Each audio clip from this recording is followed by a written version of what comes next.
Assalamualaikum warahmatullahi wabarakatuh. Shalom, namo buddhaya, salam kebajikan. Hari ini press release terkait dugaan tindak pidana kekerasan seksual.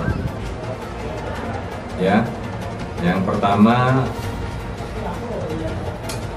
korban berinisial MA pada hari Senin tanggal 11 Desember sekira pukul 11.30 WITA di sebuah penginapan yang beralamat di Jalan Pulau Obi, Banyuning, Kecamatan dan Kabupaten Buleleng.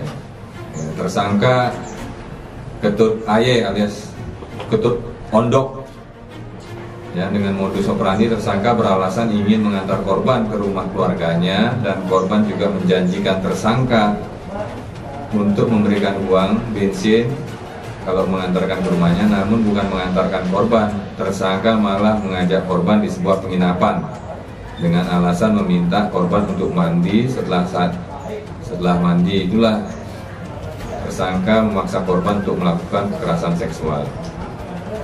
Ya, barang buktinya satu potong handuk berwarna coklat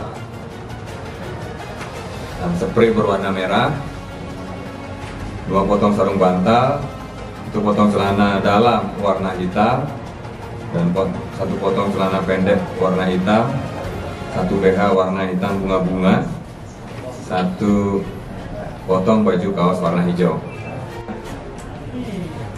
MA kabur dari salah satu rumah sakit karena korban merupakan pasien rawat inap.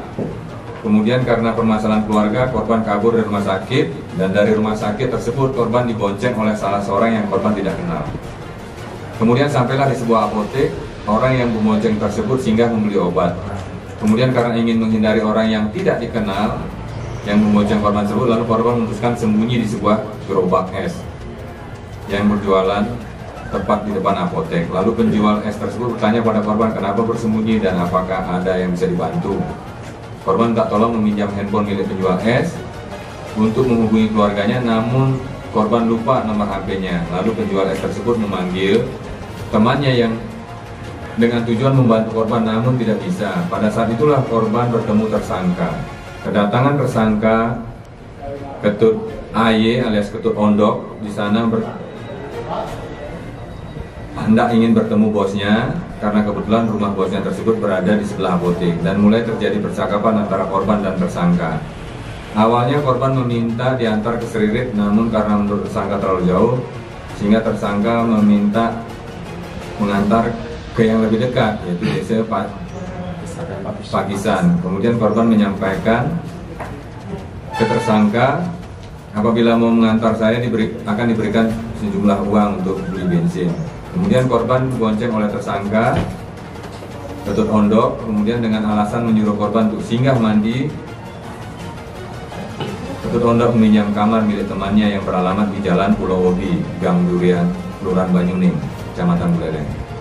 Nah, di dalam kamar tersebut Ketut Ondok tersangka meminta korban untuk mandi, dan setelah itu tersangka memberikan korban handuk dan memaksa ikut masuk kamar mandi. Namun korban masih bisa menahan pintu kamar mandi, sehingga tersangka tidak bisa masuk ke dalam kamar mandi. Dan setelah mandi, tersangka bukannya mengantarkan korban ke rumah keluarganya, namun langsung memaksa dengan cara mencium korban dan menggigit korban. Korban pada saat itu tidak melakukan perlawanan karena saat disetubuhi, karena korban merasa takut dan terancam jiwanya apabila melakukan perlawanan. Dan setelah melakukan persetubuhan tersebut, kemudian tersangka mengantar korban ke rumah keluarganya. Dan sampai di rumah keluarganya tersebut, barulah korban berusaha menahan tersangka untuk tidak langsung balik pulang ke rumahnya. Korban mengambil kunci motor dan berteriak minta tolong ke keluarganya, sehingga kejadian tersebut akhirnya keluarga ikut serta mengamankan tersangka. Oleh pihak desa dibawa ke polsek, lalu diteruskan ke Polres Buleleng untuk melakukan tangani lebih lanjut. Yang kedua, ini peristiwa berbeda, namun dilaporkan di bulan Januari 2024. Tepatnya dilaporkan tanggal 5 Januari, beralamat di salah satu desa di Kecamatan Banjar.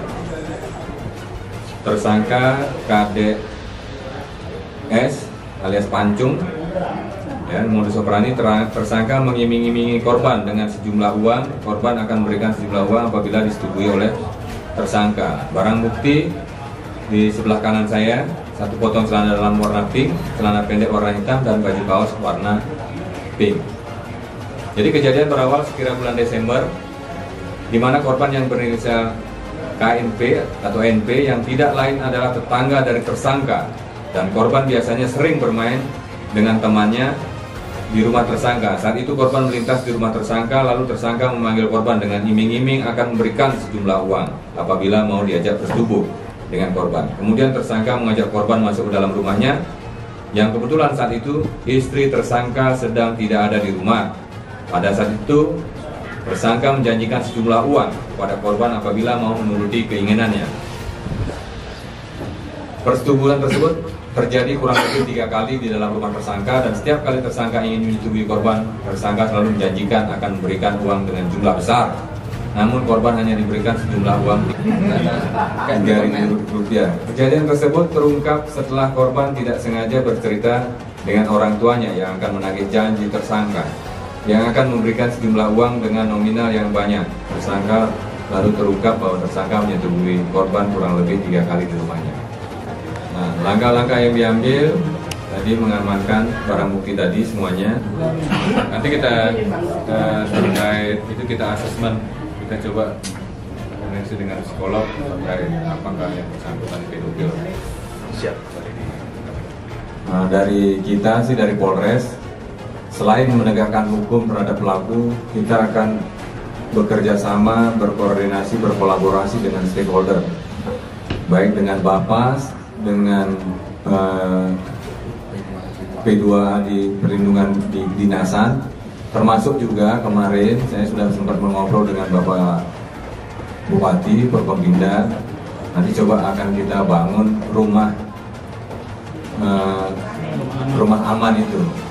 Nanti saya sudah, nanti Pak Bupati nyiapkan lahannya, nanti coba dari kami mengupayakan dari CSR dari perusahaan-perusahaan untuk melakukan pembangunan rumah aman, dan dari organisasi kepemudaan daerah juga siap memberikan bantuan terkait mengasesmen untuk pemulihan kembali terkait psikologi korban-korban ini nanti di rumah aman.